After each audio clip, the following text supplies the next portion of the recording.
नमस्कार दोस्तों, स्वागत है आपका मेरे YouTube चैनल में। दोस्तों, आज हम बात करेंगे आखिर क्यों मनाई जाती है चैत्र नवरात्रि। जाने क्या है इसके पीछे का रहस्य। 22 मार्च 2023 बुधवार से चैत्र नवरात्रि का पर्व प्रारंभ हो रहा है। नवरात्रि 9 दिनों का पावन पर्व है जिसमें माँ दुर्गा के 9 स्वरूपों की पूजा की जाती है। नवरात्रि के पहले दिन कलश की स्थापना होती है। चैत्र नवरात्रि का समापन रामनवमी को होता है। आइए जानते हैं चैत्र नवरात्रि मनाने का क्या है कारण।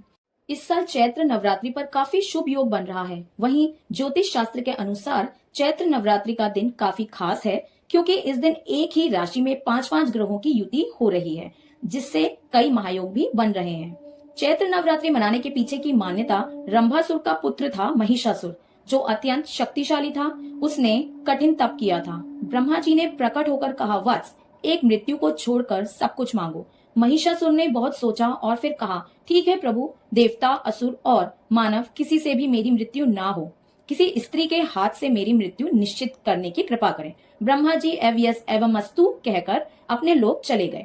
वर प्राप्त करने के बाद उसने तीनों लोक पर अपना अधिकार जमाकर त्रिलोकाधिपति बन गया। सभी देवता उससे परेशान हो गए। तब सभी देवताओं ने आदि शक्ति जगदम्बा अम्बे का आह्वान किया और तब देवताओं को प्रार्थना सुनकर माता रानी ने चैत्र नवरात्रि के दिन अपने अंश से 9 स्वरूपों को प्रकट किया। इन 9 रूपों को देवताओं ने अपने अपने शस्त्र देकर महिषासुर को वध करने का निवेदन किया। शस्त्र धारण करके माता शक्ति संपन्न हो गई। कहते हैं कि 9 रूपों को प्रकट करने का क्रम चैत्र माह की शुक्ल प्रतिपदा से प्रारंभ होकर नवमी तक चला। इसलिए इन 9 दिनों को चैत्र नवरात्रि के रूप में मनाया जाता है। चैत्र नवरात्रि का महत्व। हिंदू धर्म में प्रचलित मान्यताओं के अनुसार चैत्र नवरात्रि के पहले दिन माँ दुर्गा का जन्म हुआ था और माँ दुर्गा के कहने पर ही ब्रह्मा जी ने सृष्टि का निर्माण किया था। इसलिए चैत्र शुक्ल प्रतिपदा से हिंदू वर्ष शुरू होता है। इसके अलावा कहा जाता है भगवान विष्णु के 7वें अवतार भगवान राम का जन्म भी चैत्र नवरात्रि में ही हुआ था। इसलिए धार्मिक दृष्टि से भी चैत्र नवरात्र का बहुत महत्व है।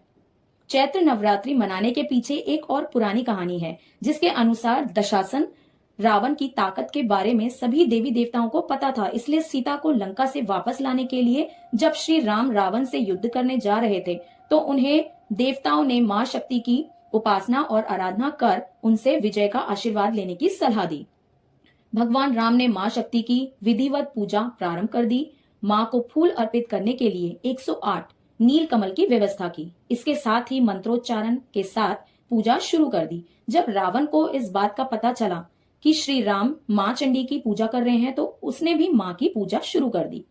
रावण तो बड़ा शक्तिशाली था, ऐसे में किसी भी हाल में अपनी हार नहीं चाहता था। इसलिए उसने राम के 108 फूलों में से एक चुरा लिया और अपने राज्य में माँ चंडी का पाठ करने लगा। राम को इस बात का पता चला और उन्होंने कम पड़ रहे एक नील कमल की जगह अपनी एक आंख माँ को समर्पित करने का प्रण लिया। लेकिन जैसे ही श्री राम अपनी आंखें निकाल माँ को समर्पित करने जा रहे थे, तभी माँ प्रकट हुई और उन्होंने भगवान राम को जीत का आशीर्वाद दिया। जब रावण चंडी पाठ कर रहा था, तभी हनुमान जी वेश बदलकर ब्राह्मण के रूप में रावण के पास पहुंचे। पूजा कर रहे रावण से गलत मंत्र का उच्चारण करवा दिया, जिससे माँ चंडी क्रोधित हो गई और रावण को श्राप दे दिया, जिसके परिणाम स्वरूप राम रावण युद्ध में रावण का अंत हो गया। इसलिए नवरात्रि के आखिरी दिन को रामनवमी के रूप में मनाया जाता है। तो दोस्तों, फिलहाल आज के वीडियो में इतना ही। इसी तरह के और वीडियोस मेरे आपको चैनल पर मिलेंगे। मिलते हैं नेक्स्ट वीडियो पर। Till then bye bye, thanks for watching.